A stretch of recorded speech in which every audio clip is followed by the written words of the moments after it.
Hello everyone, Silent here and welcome back to another Bedrock Edition tutorial. Today I'll be showing you how to build a stackable iron farm in your Bedrock Edition worlds. I recently just released a brand new, very cheap and very reliable iron farm for the Bedrock Edition, and in that tutorial I alluded that farm was actually stackable, so that's what I'll be showing you guys how to do in today's video. If you're not aware of what a stacking iron farm is, it basically allows you to have multiple different villages or iron farms in the same area, and each one of those iron farms works completely independently of one another, giving you a ton of iron per hour. So each iron farm in your setup will give you anywhere from 32 to 64 iron per hour. It's not the greatest, it's honestly pretty terrible, but it is what we have to work with at the moment on the Bedrock Edition. So for example, with this quad iron farm setup that we have right here, we'll get anywhere from 2 stacks to 4 stacks of iron per hour, which is pretty alright. These iron farms are technically infinitely stackable, however, each iron farm does require at least 10 villagers to spawn iron golems,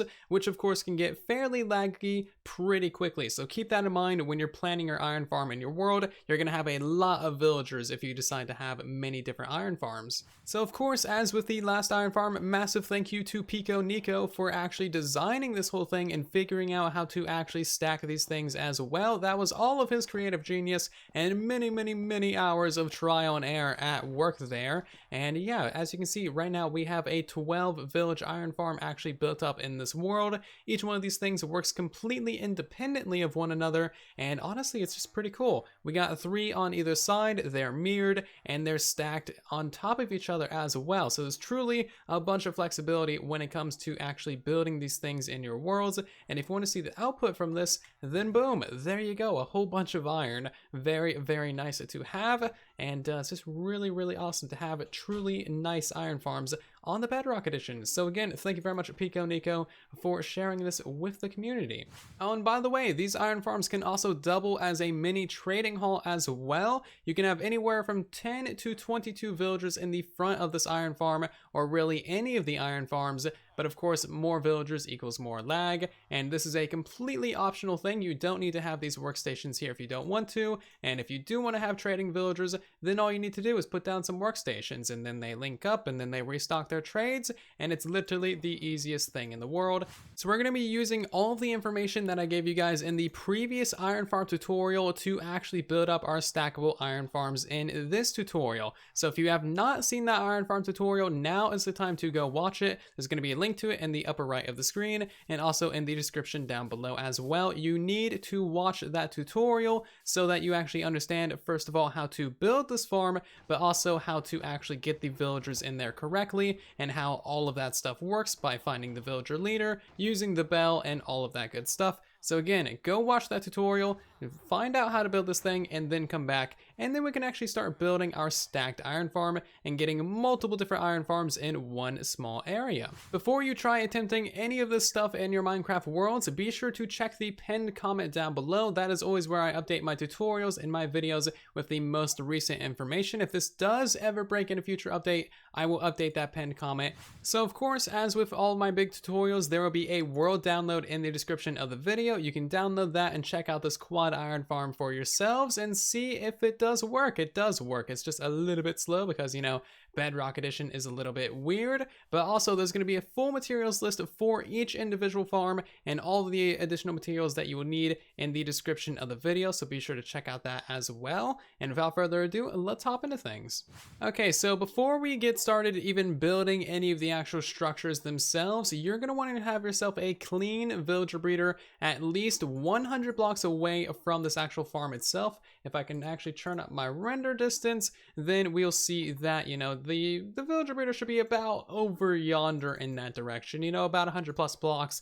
These quad iron farms or stacking iron farms should also be about 100 plus blocks away from anything else villager related, any other villages in the world, trading halls, raid farms, other iron farms, villager breeders, whatever you got going on. You want to have this far away from any of that stuff because this is a very specific process, and you don't want to have anything else in the area. And now you actually want to go ahead and watch the previous iron farm tutorial and build up as many of these actual iron farm structures as you want to. Don't mess with any of the villagers or beds or bells from that tutorial. We're going to do all of that stuff in this tutorial because that's how you actually stack the villages themselves.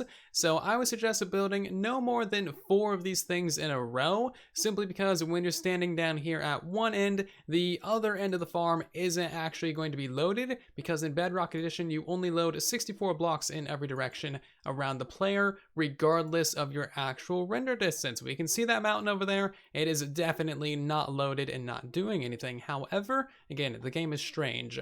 But you can also mirror these things on the other side if you want to, and you can also stack these structures going vertical as well. If you do want to stack them going vertical, you need a 6-block gap in between the floor of one spawning platform and the floor of the next farm above it, so keep that in mind. That being said, if you are going to be putting them right next to each other, you need to leave a 3-block gap in between the 2 farms, because that leaves a 1-block gap in between the actual beds. That way nothing gets, all canoodling. So again, you can basically build these iron farms in any orientation that you like. As long as they're all in the same area, then they'll work just fine. And honestly, I would suggest just building them in a straight line. It's very simple, very straightforward. Honestly, looks kind of nice too, and that's pretty much all there is to it. So just to give you a little rundown on how this is going to be going down, we're going to be putting in the villagers into the iron farms, 1 iron farm at a time, one after the other. That way we can successfully stack all of the villages. So you shouldn't have any villagers, beds, bells, or workstations in the area that you're going to be building your iron farm. If you have any of those things, it's going to mess with things and it's going to be super tedious. So this should be a fresh, empty area of the world with none of that villager related stuff in the area. And once you're sure of all of that completely, then we can actually get our first iron farm set up and ready to go. All right, so starting with iron farm number 1, you're going to want to make a nether portal directly into this area for all of your beds, and you're going to want to get about 13 to 15 villagers. It doesn't matter if these guys have a clean inventory or if they have professions or if they are the green coat nitwits. As long as they're villagers, they will work just fine. And you also want to work at nighttime as well. It's going to be a lot more convenient to do everything at nighttime.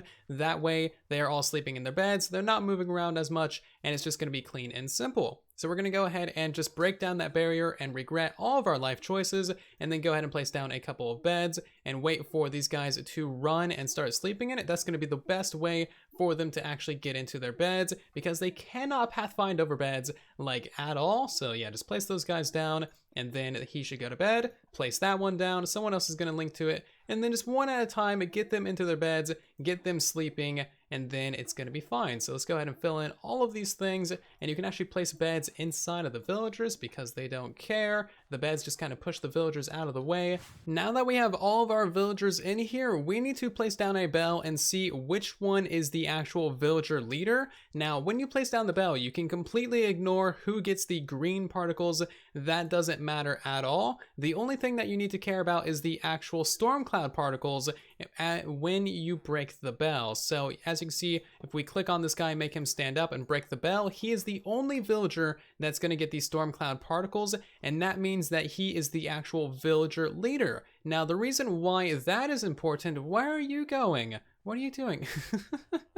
Anyway, the reason why he's important is because he is the actual villager leader, meaning that the bed that he sleeps in is going to be the center of the village, and that determines where all of your iron golems and cats spawn. Of course, you don't want them spawning all over the place, so we need to move this guy into the center of the farm once we make sure it is the true villager leader. So how exactly do you figure out who is going to be the imposter villagers? Well, that's fairly straightforward. The first thing that you want to do is actually mark this villager. As you can see, I have an identifier block for the current leader, and now you want to go ahead and log out of the game after you actually break the bell, log back into the game. All of the players in the area of the farm actually need to log out. So if you're on a realm, just anyone who's in the area of the farm needs to log out, not everyone on the server. And now when we go ahead and place down the bell, it's likely going to be a different villager leader. see, now it's going to be this guy over here, which is kind of annoying. He's going to get these storm cloud particles.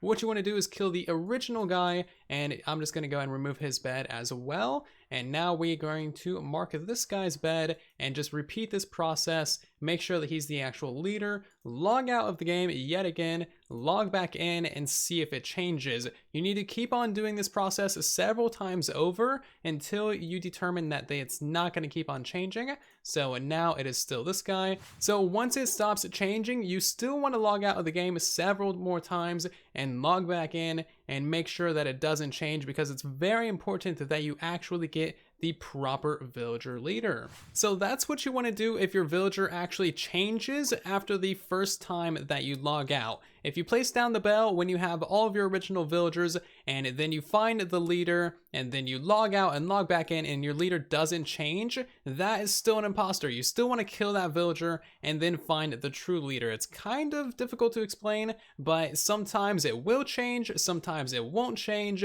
Either way, the first leader that you find needs to die because they are not the true one, and the true one is the one that you want. So that can be a slightly chaotic process, but once you've determined that you have actually found the true villager leader after killing a couple of imposters, you need to get this guy into the actual center of the farm. So what you want to do is you want to actually go ahead and break his bed and then place a new bed in the center of the farm, and then he should link to that eventually. But either way, you need to get that guy to sleep into that bed, and then everything else is the exact same. Once he's actually sleeping in the bed, then you can go ahead and place in the lava underneath the farm, and that is your first iron farm more or less ready to go. Alright, so our leader villager is now sleeping in this bed, and I think he's rather warm, which is a good thing. And at this point in time, you should have basically a bunch of cats spawning everywhere. You'll want to go ahead and kill all those guys, and then they should start spawning inside of this actual farm and falling into your lower area as well. That's pretty cool. And now we need to go ahead and fill in the rest of the beds. You need 21 beds down here, and then the 22nd bed will be up there, of course. And then after that, you want to go ahead and put a layer of glass above each and every single one of these beds. That'll lock all of your villagers in place, and of course prevent your villagers from moving, unlinking from their beds, and causing a bunch of chaos. You can also go ahead and remove your nether portal, because we're not going to need that for this farm anymore. We're going to need to move our nether portal several more times. So also keep in mind that you need a minimum of 10 villagers and 21 beds to actually spawn iron golems. That means that if you have more than 10 villagers in here and you don't want them, you can actually go ahead and kill them. So for example, we have 12 villagers down here and our 13th villager up there, and that means that we can simply go ahead and kill 2 of these guys to reduce a little bit of lag. And I'm going to kill this guy over here because of symmetry, and that is pretty much good to go. We got 10 villagers, 22 beds for symmetry, and this farm is now fully functional, spawning cats and iron golems too. Also make sure that you have your bell in place as well. It's actually very important to have the bell there, and all of my testing trying to make a quad stacked iron farm, if you remove the bells, then the villages kind of combined into one. It was just a giant chaotic mess of doom, and you don't want to deal with that because this is already a slightly tedious process. So make sure that the green particles do link to these villagers. If you break the bell, that guy up there in the center should have these storm cloud particles, of course, and that's pretty much all there is to it. Just leave the bell right there. So now to actually work on the second iron farm, you still want to do this part at night because you're still going to need to have the villagers sleeping in beds. The first thing that you want to do is remove a few of these blocks and then just go ahead and place beds above each and every single one of these villagers.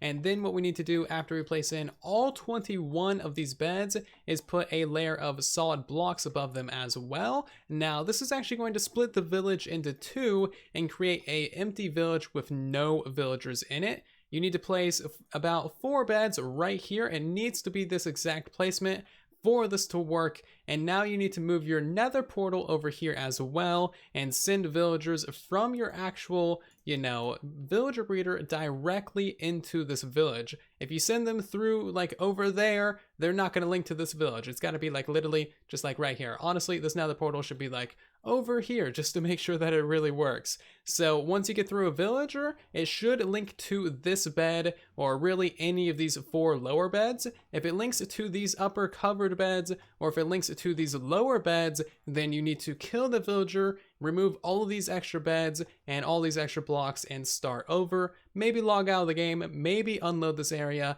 and give it another shot. So assuming everything went well and he slept in this bed, you need to get through yourself another villager and he should also sleep in these lower beds. And now you have a successful brand new village. You should also be seeing a couple of cats spawning in the area, and I think that's actually one right there. Perfect. And as you can see, this iron farm is also working. So this cat is actually from your new village, and we also want to go ahead and place down another bell. That should link to these two villagers, and we should see that one of these guys, I think it's this guy, is going to get the storm cloud particles. That's perfect. We need to keep track of that guy because we're going to be killing him later on. But now you can actually go ahead and remove all of these upper beds, all of these additional blocks as well, and we need to move this village over into the permanent location. Okay, so the first thing that you want to do to move this village over is actually place down about 9 beds over here, and that's going to be just enough for all of your new villagers. So just go ahead and get those down, remove these walls as well so that the villagers can actually get over there, and then we're going to move over our villager leader first. Remove your extra lower beds that you have, break the villager leader's bed, and you should see him claim a bed over there. And then because it's going to be nighttime, or at least it should be when you're working on this, he should just go to sleep immediately. That's perfect. You want to wait a couple seconds because now this is going to be the village center, and now we can actually move over this guy by breaking his bed, and he's just gonna stay there. Huh. This is a single player world. Why this is strange. Anyway, just click on the guy.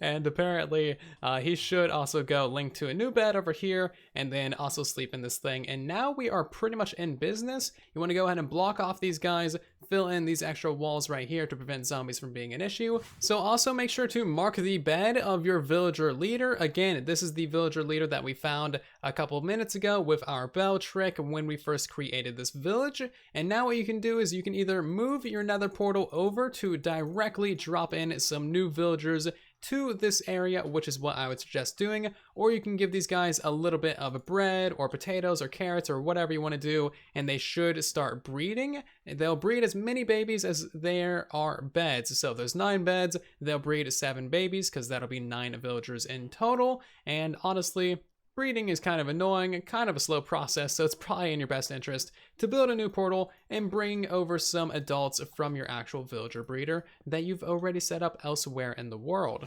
Alright, so now we have about 14 villagers over here in their beds. Everything is going just fine, and from here on out, it's actually very similar to how we set up the first farm. Again, we need to go through the process of finding the villager leader. Once you have perfectly determined that this is going to be the exact villager leader, then you need to get him into the center area. But again, because this is the actual first leader that we found from the village, he's going to be an imposter. So we need to actually kill that guy, break the bell, and then log out. And then the next one that we find should be the actual permanent one as long as it doesn't change. So we're going to go and break that bed, place down a new bell, and then whoever gets the storm cloud particles from this one should be the actual proper leader. Now, if it doesn't actually start connecting to your bell, then you have a small issue, but that's actually super easy to fix.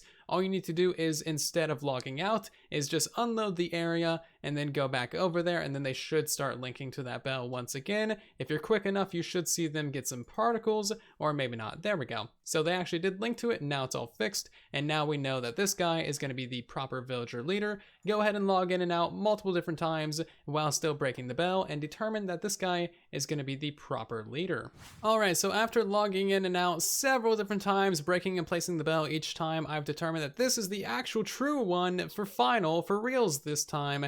And now what we need to do is place a new bed up in this spot right here where the actual villager leader goes. And now we need to break this guy's bed. So I'm going to break that from the side so that I don't accidentally kill the guy. And hopefully he will link it to that bed up there. If not, he's probably going to link to one of these beds over here. But that's actually perfectly fine. You still want to go ahead and move this guy up into that area right there. Get him standing on maybe one of these 2 blocks. Place in the bed, that'll kind of push him up, he'll be fine. So let's go ahead and get that guy into that center area and then look for a fix for actually getting him to link to that bed. Okay, so the villager leader is now up in there, but as you can tell, it is nighttime and he is not sleeping in the bed. He is still linked to one of the beds over here, which is a little bit inconvenient, but all you need to do is actually go ahead and break these beds, and then he should link to that one. As you can see, he is now sleeping in it. So you might need to break like all of these beds just because he might be linked to any one of those if you didn't notice the exact one that he's linked to. But honestly, pretty small thing to fix. If you have villagers actually like sleeping in all these beds over here, then he should just, link to that one directly. But because we don't have the extra villagers over here, he linked to these. It's a whole giant pain in the butt. Anyway, we got our main villager leader in there. We got the other 9 villagers down here. All we need to do is add in the rest of the beds, cover the stuff in glass, and then you will successfully have stacked an iron farm on the Bedrock Edition. As you can see, this is a rather complicated and convoluted process because Bedrock Edition is strange and doesn't like us actually having iron farms. Of course, make sure to place in your bell as well so that nothing gets messed up randomly for no reason. Of course, don't forget the lava. The lava is very important. That actually kills the golems. And look at that. We got our first ever iron golem of the second design. And of course, the first design over here is, of course, still producing iron as well. So it is the exact same process to stack this iron farm over and over and over again. And you just need to kind of create a new village, move them over, find the leader, get the leader in there, and then just repeat that process over and over again. So for instance, if we wanted to actually get the third iron farm working, we would place in all the beds in this area, across all of that, cover them with a layer of solid blocks, get in our 4 lower beds right here, a new nether portal, get in some new villagers, and then just rinse and repeat that entire process. Again, it is a rather convoluted thing to do, but it is totally possible in vanilla survival. So if you have any questions, comments, or concerns, of course, let me know with a comment down below. I'll be trying to help you guys out as best as I possibly can. But if you have any issues with like the villagers linking or finding the leader or anything like that, just rewatch the video and just kind of experiment around a little bit, because it's going to be different for everyone who builds this farm, just because the mechanics are so weird, wonky, and overall pretty just terrible in every way, shape, and form.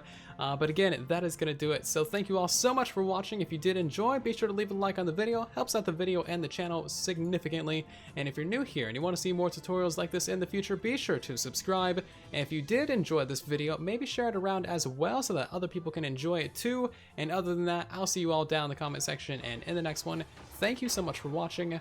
And then there was silence.